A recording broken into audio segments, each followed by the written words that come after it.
Salam à tous. On continue le Chok HaEmouna, le 23 qui se lève, pour ceux qui suivent le cycle annuel.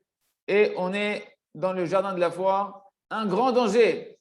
Sache, nous dit le Rav, qu'il n'y a pas de plus grand moyen pour réveiller les rigueurs sur la tête d'un homme que d'être triste et de se sentir amer de sa situation. Peu importe la situation.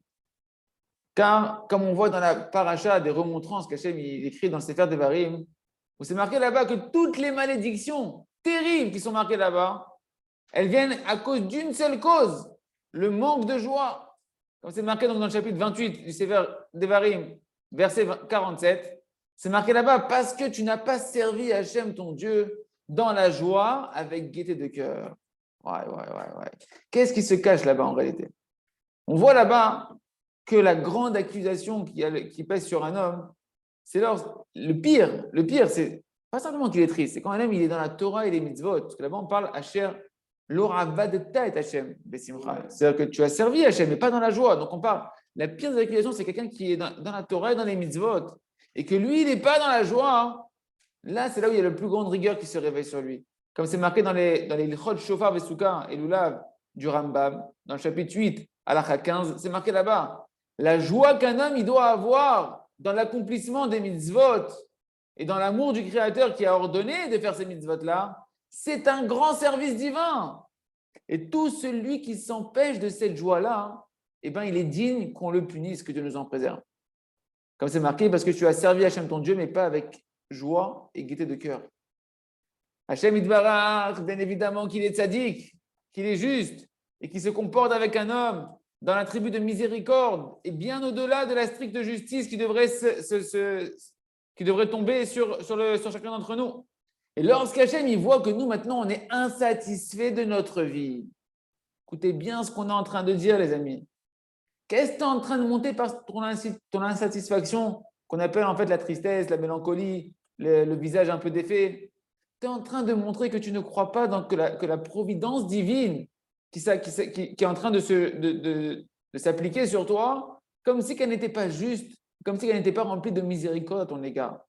Et ça éveille la tribu de rigueur dans le ciel qui veut venger le kavod d'Akadosh Baruch Hu, l'honneur d'Hachem. Pourquoi, en quoi on va venger l'honneur d'Hachem? Parce que toi et chacun d'entre nous, lorsqu'on est insatisfait de notre vie, peu importe la raison que tu es en train de dire, qu'est-ce que tu es en train de dire? Qu'est-ce que tu es en train de lever comme accusation dans le ciel? Tu es en train de pointer du doigt par ton visage et tes pensées à Kadosh Baruch Hu et de dire que Chas v'shalom, Hachem, il se comporte injuste avec toi. C'est pas juste et c'est pas droit et c'est pas la vérité du comportement. C'est pas comme ça qu'on devrait se comporter avec toi normalement. Il n'y a pas de plus grande profanation du nom divin que ces pensées-là et ces accusations qu'on lève par notre amertume et notre tristesse. Et du fait que dans le ciel, on n'aime pas être redevable envers quelqu'un. Car on est redevable envers toi, tu n'es pas content. Tu es en train de demander des comptes. Alors qu'est-ce qu'on fait? On ouvre immédiatement tes livres dans le ciel. Parce que tout est marqué, chaque pensée, parole, action de chaque instant est marqué dans le ciel. Et on regarde. Est-ce que tu as raison? Peut-être tu as raison. Peut-être là où ils sont trompés. Peut-être, c'est vrai que d'après les calculs que toi tu fais, ils sont trompés dans leurs calculs dans le ciel. Peut-être dans le ciel, on ne s'est pas comporté avec toi correctement, comme il faut se comporter avec toi. Et malheureusement, quand ton amertume a provoqué qu'on ouvre tes livres dans le ciel, qu'est-ce qu'on dévoile là-bas? Eh bien, on voit là-bas que Béhémet, par rapport à tes mérites et tes accusations qu'il y a dans le ciel, jusqu'à présent, Hachem Idbarach, il s'est comporté avec toi, mamage, bien au-delà de la stricte justice, avec une bonté et une miséricorde qui n'est pas du tout logique par rapport à ta situation. Et là, la tribu de rigueur, il demande à ce qu'on te fasse payer ce qui est marqué dans les livres, ce que tu devrais payer normalement, que jusqu'à présent, on a tout mis de côté parce qu'on est patient. Dans le ciel, la miséricorde d'Hachem, elle patient que tu reviennes Bikshouva, que tu te repentisses. Ah, mais si maintenant un homme, il ne venait pas avec un visage triste, il ne venait pas en train d'accuser, comme si il demande des comptes dans le ciel sur ce qui lui arrive, mais il serait heureux de sa part, que la situation dans laquelle il vit, il s'efforce de l'accepter avec joie. Alors personne dans le ciel ne remettra en question la conduite de miséricorde d'Hachem et la patience d'Hachem qui est à son égard jusqu'à présent. Mais du fait que l'homme maintenant il n'est pas satisfait et qui vient sous le visage de je demande qu'on me rende des comptes avec la rigueur, c'est pas normal. Et donc tu es en train de demander là-haut que la tribu de justice il fasse la vraie justice telle que toi tu penses qu'elle devrait être. eh bien, Béhémet, dans le ciel, on se met à se comporter avec toi, chas shalom, avec de la rigueur. Et oi la Adam, malheur à l'homme, qu'on se comporte avec lui d'après la tribu de rigueur, comme c'est marqué dans Télim 143, verset 2. David Amelech qui dit Ve'al tavo mishpat tabdecha, n'amène pas ton serviteur, ne conduis pas ton serviteur dans le jugement, car quelle créature pourrait se tenir devant le jugement divin, que Dieu nous en préserve.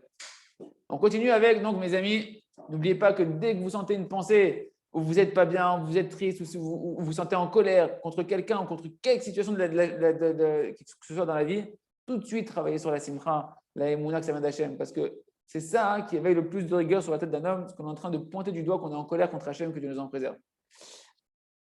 Ah, le jardin des louanges, des paroles de consolation. Le Rav nous raconte quelque chose qu'il a vécu à Lag BaOmer il y a environ 12 ans.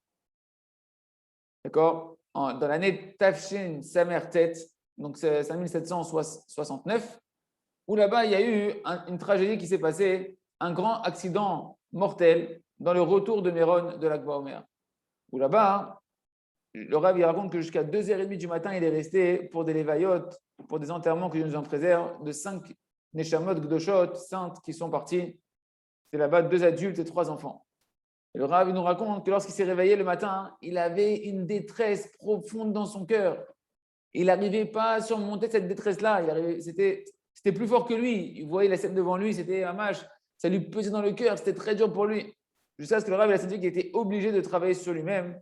Il dit, j'étais obligé de travailler sur moi-même pour pouvoir me renforcer, de sortir de cette détresse dans laquelle je me sentais, cette tristesse dans laquelle je me sentais. Et le Rav me dit, j'ai vu que le Créateur, il m'a fait mériter. J'entends beaucoup de cours sur le remerciement durant tous les mois qui ont précédé cet événement-là, parce que j'ai dit moi-même des paroles dans des shiurim, énormément de paroles de Emouna dans les shiurim que j'ai donnés. Et donc, j'ai vu que la seule chose qui faisait écho dans mon cœur, dans cette détresse-là dans laquelle j'étais, c'était les mêmes mots que je disais dans mes cours qui revenaient, qui venaient me murmurer dans ma tête et dans mon cœur, qui me disaient tout ce qu'Hachem il fait, c'est pour le bien qu'il fait, il n'y a pas de mal dans ce monde. Même si je ne comprends rien, moi je ne sais rien du tout, j'ai juste la Emouna qu'Hachem il sait ce qu'il fait, que tout est pour le bien. Tous les cours que le Rav il avait fait les mois précédents, ils ont commencé à faire écho dans son cœur. Et ça lui a ramené petit à petit la Emouna, la Simcha. Et il a vu, Mamash, le Rav me dit, j'ai vu que ces paroles de Emouna, c'est ce qui m'a ramené à la vie, c'est ce qui m'a renforcé.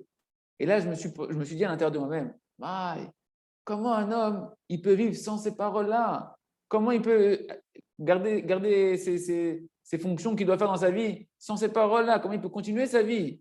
Alors, je me dis, mais j'entends des histoires que des gens, ils sont brisés complètement dès qu'ils traversent une épreuve. Et même si elle n'est pas aussi terrible que ce que je suis en train de vous décrire. Et là, ça m'a renforcé énormément. On leur avait dit combien. Je me suis dit, je dois rajouter encore et encore renforcer, rapprocher encore des gens de ce sujet-là, du remerciement, des paroles de Mouna, que tout est pour le bien, qu'il n'y a pas de mal dans le monde. Parce que c'est la vérité des vérités. Le Rav nous dit, ça c'est très très important. Nous sommes des êtres humains. Et c'est évident, et ça il faut l'accepter, qu'au moment de l'épreuve, ça nous fait mal. Au moment de l'épreuve, tu as mal, c'est d'air. Et c'est même impossible et même interdit de se dérober des sentiments que tu ressens à ce moment-là, sinon tu vas être quelqu'un de cruel. Tu as des morts devant toi, c'est normal que tu aies de la peine, c'est normal que tu… Le Rav dit, tout celui qui a la foi que tout est pour le bien, ça lui fait mal quand même. Il a quand même mal. Et il dit, mais on a pleuré ces morts-là. Ça nous a fait de la peine de les voir partir. Mais maintenant, on a la Emouna. On a de quoi retrouver les forces pour continuer la vie. Et merci à Hachem avec les paroles de Emouna. Et c'est ça que chacun il doit apprendre, que même si les événements ils peuvent être douloureux, la Emouna, c'est ce qui redonne l'énergie et la force de pouvoir faire un nouveau départ, de retrouver la joie de vivre et continuer à avancer. Et merci à Hachem. On continue avec à travers champs et forêts pour faire notre heure d'Ilbo des doutes. Minimum, une heure d'Ilbo des doutes pour entrer directement en Gan Eden et vivre le Gan Eden dans ce monde-là. Qu'est-ce qui se passe avec moi? De nombreuses fois dans la vie d'un juif, on sent qu'on n'a pas d'envie de servir de Hachem. Que toute l'éveil, tout le feu que tu avais à l'intérieur de toi, il s'est éteint et tu n'as plus d'éveil dans le service divin, tu n'as plus de ferveur dans ton service divin. Et ça, c'est une des grandes épreuves très difficiles qu'un homme doit traverser dans son service divin.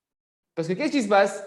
La première réaction qu'on a à l'intérieur de nous quand on sent qu'on n'a pas d'envie de servir Hachem, Chas de Shalom, c'est qu'on se culpabilise, on se persécute. Quand tu vois dans quelle obscurité tu te retrouves spirituellement d'un coup. Et qu'est-ce qui se passe? À cause de ça, l'homme, il perd petit à petit toute sa confiance en lui-même, toute la foi qu'il a en lui-même de vouloir servir Hachem. Et il pense qu'au fur et à mesure qu'il voit que ça ne se réveille pas, qu'il est éteint comme ça, il arrive à la synagogue, il veut mettre les tefs, il ne ressent rien, c'est lourd pour lui. Comme il se culpabilise, il se dit, en fait, petit à petit, quand ça perdure, en fait, je n'ai pas envie de servir Hachem, Chas Shalom. Et ça le fait petit à petit dégringoler jusqu'à ce qu'une personne, Chas Shalom, elle peut sortir complètement de la Gdusha et faire des avérotes pour retrouver de la vitalité dans autre chose, parce qu'elle pense que finalement, au fond d'elle, elle n'a pas envie de servir Kadosh Baruch Hu, ça ne la remplit pas. Et le Rav nous dit, Béhémet, écoutez bien ce grand chidouche. Il faut savoir que même l'éveil du service divin, on doit le recevoir d'Hachem. Un homme qui voit qu'il n'a pas d'envie de servir à Kadosh Baruch Hu, il doit savoir qu'il y a une raison obligatoirement pour ça. Et la raison, c'est que dans le ciel, il y a une rigueur qui plane sur toi, qui t'empêche de recevoir la lumière d'Hachem dans ta neshama, de ressentir la lumière d'Hachem dans ta neshama. Il y a des accusations, il y a des accusateurs en haut dans le ciel qui accusent sur toi que tu n'as pas le mérite maintenant de te rapprocher d'Hachem et de sentir la douceur d'Hachem. Et donc, qu'est-ce qui se passe? Celui qui est faible dans sa émouna, qui est faible dans sa foi, qui n'a rien dormi Hachem, que tout vient d'Akadosh Baruch Hu et qui est concentré sur lui-même.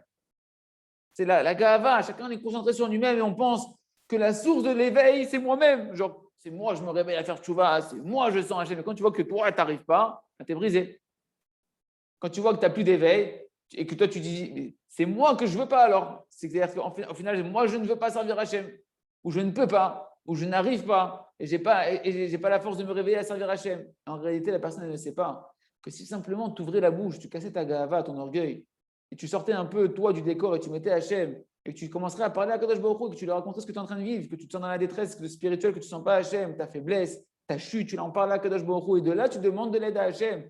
Je t'en prie, Hachem, aide-moi, prends-moi en miséricorde, rapproche-moi de toi, ramène-moi la lumière à l'intérieur de moi, le goût de te servir. Le Rav, il nous dit, écoutez bien, par ces prières-là, un homme, quand il demande à Kadosh Baruch Hu de le rapprocher de lui, il adoucit toutes les rigueurs qui sont sur lui. Et automatiquement, la lumière d'Hachem, elle se remet à se déverser sur lui sans aucune interférence. Et à ce moment-là, il va ressentir de nouveau une abondance, un éveil, du feu, de l'amour d'Hachem, une envie de se rapprocher d'Akadosh Baruch Hu, de sa Torah et de ses mitzvot. Parce que tant que tu ne veux pas servir Hachem, c'est parce que dans le ciel, il y a des accusations sur toi. Il y a de la rigueur sur toi. De là, on peut comprendre pourquoi beaucoup de gens qui reviennent Betchouva, ils reçoivent leur éveil au repentir précisément lorsqu'ils traversent des détresses, des souffrances dans leur vie, que Dieu nous en préserve. Parce qu'en réalité, ces souffrances-là qui vont traverser, elles vont réparer leurs fautes. Une personne qui a des souffrances, ça répare des avérotes.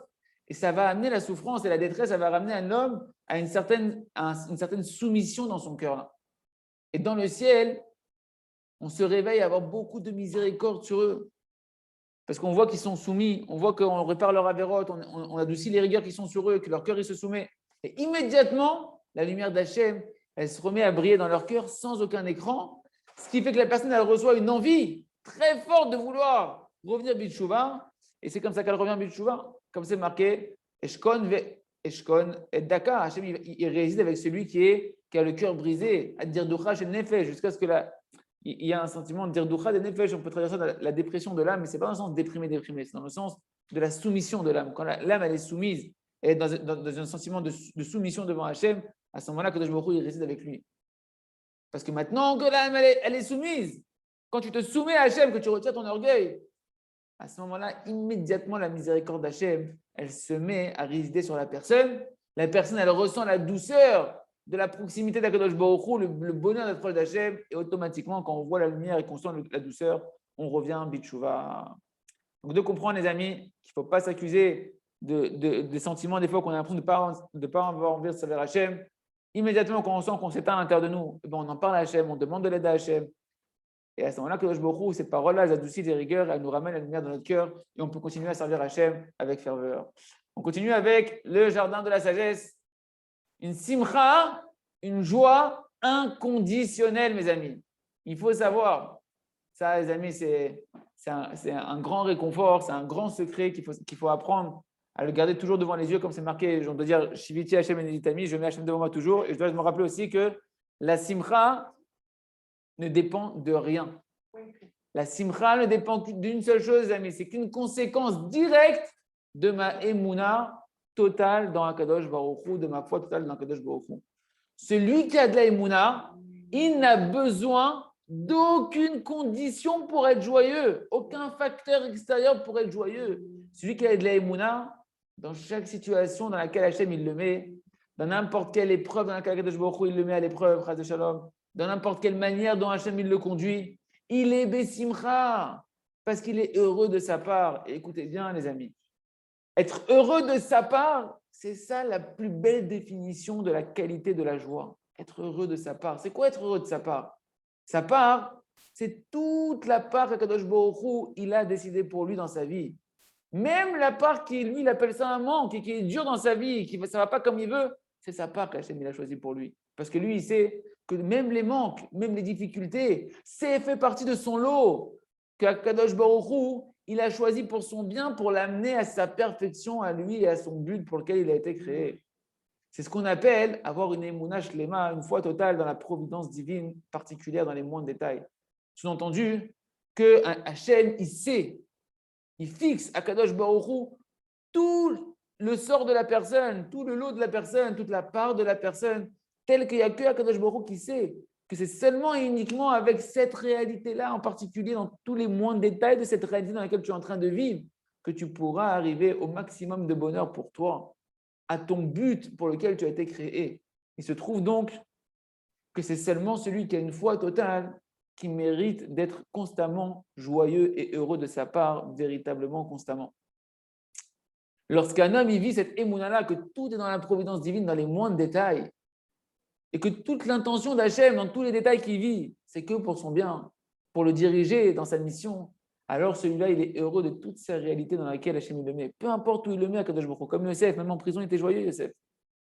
Et concrètement, chaque instant de sa vie, il est en train déjà de vivre le bonheur pour lequel il a été créé. Ça veut dire quoi? Il n'attend pas d'arriver au monde futur, dans le Gan Eden, dans le paradis, ou qu'on aura Mashiach, pour pouvoir profiter du but pour lequel il a été créé. Mais déjà dans ce monde-là, mes amis, il vit une vie douce, heureuse, qui a un avant-goût du monde futur, du paradis. Comme a dit Rabbeinu Akadosh, dans l'écouté Moharan, Torah numéro Dalet, la 4e enseignement. Lorsqu'un homme, il sait que tous ces événements qui lui arrivent, ils sont pour son bien, cette dimension-là, c'est un avant-goût du monde futur. Il est déjà dans le paradis sur terre. Et ça, on le voit clairement dans le conte du Chacham et du Tam, que le Tam, le simple de notre histoire, le Tam Akadosh, il était tout le temps heureux et il ne vivait avec aucun manque, comme on a chanté dans le cours précédent, les paroles de Rabbeinu Akadosh, Minago aya, she'aya, tamid vesimcha, Minago aya, she'aya, tamid vesimcha, vesimcha gdola meod, היה רק מלא שמחה תמיד ושמחה גדולה מאוד. Il était seulement rempli de joie, il débordait de joie le Tam. Comme ça, on doit être les amis, et comme ça, on peut être, si on travaille notre émouna, qu'Hachem nous aime et qu'il organise tout par amour pour nous. On continue avec le Sefer Or Chadash. Shalom Aleichem, Malaché Aratzon, bienvenue, que la paix soit sur vous, les anges de la volonté. Les anges de la volonté. Ouvrez bien vos oreilles et faites bien pénétrer ces paroles qu'on va voir, parce que c'est le secret de toute la volonté, les amis. Le Maharsha Akadosh, qui était un des grands commentateurs de la Gemara, qui a vécu il y a environ 400 ans, il pose une question sur la Gemara dont on a vu hier. Rappelez-vous qu'on a vu déjà 4 lois métaphysiques, spirituelles, qui gèrent le changement de la vie d'un homme, le changement de la nature d'un homme. Première loi, on a vu, c'était que ta nature, elle est plus forte que toi, ton Yetzer Hara, ton mauvais penchant, tes mauvais traits de caractère, ils sont plus forts que toi, et si Hachem ne t'aide pas, tu ne pourras pas vaincre ton Yetzer Hara. Donc, tu as besoin de l'aide d'Hachem pour connaître ta nature. Deuxième loi métaphysique, la nature. Rabbi Nachman nous a dit que la prière transforme la nature. Donc, on doit prier pour transformer la nature. Troisième loi, on a vu que tout celui qui allonge ses prières ne reviennent pas vides. Donc, si tu vois que tu as prié pour changer et que tu n'as pas encore changé, c'est que tu dois multiplier encore les prières pour recevoir encore des forces d'Hachem pour pouvoir sublimer ta nature. Quatrième loi dans laquelle on est en train de s'occuper maintenant, c'est que dans le chemin dans lequel un homme il veut aller, du ciel, on le conduit dans ce chemin-là. Et là, sur cette Gemara-là, qu'on vient de citer, le Maharsha, il pose la question, qui est la personne qui conduit l'homme dans le chemin dans lequel il veut aller? Si ce n'est Akadosh Baruch Hu, c'est Hachem qui conduit un homme, comme c'est marqué dans Tehillim 37, verset 23. Mais Hachem, c'est Hachem qui a fermé les pas d'un homme. Donc tes pas, c'est Hachem qui te les fait faire. Si c'est comme ça, il aurait dû avoir marqué dans la Gemara, pas Molirin au pluriel, ils le conduisent. Il aurait dû marquer Hachem, il le conduit. Dans le chemin dans lequel tu veux aller, Hachem, il te conduit. Pourquoi la Gemara nous dit Molirin, ils le conduisent au pluriel, il avec ILS, ils le conduisent, plusieurs personnes te conduisent dans le chemin dans lequel tu veux aller. Ça aurait dû marquer au singulier. Et le Maharsha Kadosh, il nous explique. Écoutez bien, ça c'est le sol de la volonté. Et là, encore, j'ai entendu encore ce matin, pourquoi une demi-heure? Pourquoi c'est trop une demi-heure? C'est désespérant. Comprenez ce qui se passe. Chaque instant où tu veux, le Maharsha nous dit, de chaque volonté que tu crées, que tu décides de vouloir, tu crées un ange. Tu crées un ange. Et chacun, à chaque fois qu'il va travailler ses volontés, il va créer de nombreux anges en fonction du nombre de volontés que tu vas exprimer, qui vont te conduire, eux, les anges que tu as créés, ils vont te conduire, ils vont te tirer dans le bon chemin dans lequel tu veux aller. Mais Khalila, que Dieu nous en préserve, Khalila dans le mauvais chemin. Si une personne, elle désire le mal, eh ben, il va créer des mauvais anges qui le conduisent dans le mal. C'est pour ça qu'une personne, des fois, il lui faut beaucoup de temps de prière pour se déraciner d'un chemin dans lequel il a voulu beaucoup aller dans le passé. Parce qu'il a créé beaucoup d'anges dans le mauvais côté. Donc maintenant, il faut créer beaucoup d'anges dans le bon côté pour revenir. C'est pourquoi on dit Molichin au pluriel. Parce que c'est les anges qui te conduisent. Et d'après cette explication extraordinaire du Maharsha, maintenant on comprend d'où jaillissent les forces extraordinaires de la volonté qui sommeille dans l'être humain. Tes volontés, elles créent des anges qui, eux, par leur force, ils vont t'emmener dans le chemin pour agir selon ta volonté. Et plus une personne, elle va renforcer ses volontés, plus elle va créer encore des anges qui vont le tirer, qui vont lui donner des forces, encore des anges. Et si tu as une volonté qui est forte et puissante dans un seul domaine, tu vas avoir une armée complète de malachim, d'anges saints, qui vont travailler pour toi, pour faire passer tes volontés du potentiel au concret et les concrétiser dans des actions pour pouvoir te comporter selon tes aspirations. Et les amis, ce n'est pas quelque chose d'anodin qu'on est en train de dire, une armée céleste. C'est marqué dans le Navi, dans Melachim Bet, chapitre 86. On raconte là-bas que le prophète Elisha, qui avait Ruach HaKodesh, un esprit divin, il voyait il y avait le roi de Aram qui voulait rentrer en guerre contre le roi d'Israël. Et lui, par son Esprit Saint, il arrivait à déjouer tous les programmes du roi de Aram. C'était le service d'information, comment on dit, le service secret, le service des renseignements. Voilà. Les services des renseignements le plus sophistiqué de l'histoire juive, c'était Elisha. Elisha, un seul homme, il sait tout ce qui se passe sans aucun micro, aucune caméra, ni rien du tout, sans satellite, sans envoyer des espions. Tout ça, il est là et lui, il voit tout avec l'esprit divin, il voit tout ce qui se passe et il détourne tous les stratagèmes du roi de Aram. Le roi de Aram, il n'en peut plus. Il dit, ça, on va mettre fin à ce service des renseignements sophistiqués. On va zigouiller Elisha à Navi. Et il envoie là-bas maintenant une armée entière de chevaux, de cavaliers, une armée, Mamash, Khazaka, qui ont entouré toute la ville où il se trouvait Elisha. Et voilà que le matin, le serviteur de Elisha, l'homme divin, il se réveille et il voit une armée comme ça du roi de Aram, terrible, qui les encercle, ils sont deux. Pris de panique.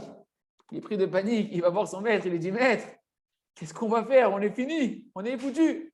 Qu'est-ce qu'il lui dit? Elisha, serein, tranquille, avec toute la sérénité, il lui dit, n'aie pas peur, on est bien plus nombreux que ce qu'ils sont nombreux. Les amis, le Navi, c'est un film de science-fiction, c'est-à-dire que Hachem, il a tout créé, il n'y a pas besoin d'aller voir, c'est une petite parenthèse dans le Mechila, il n'y a pas besoin d'aller sur les séries, les cinémas, Hachem Ishmor.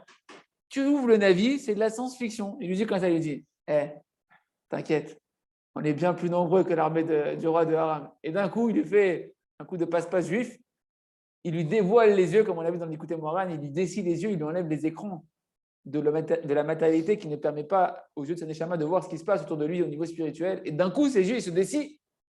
Et le jeune, il voit une armée gigantesque de chevaux de feu, avec des malachim de feu qui sont avec Elisha. Et là, quand il voit cette armée-là, il comprend.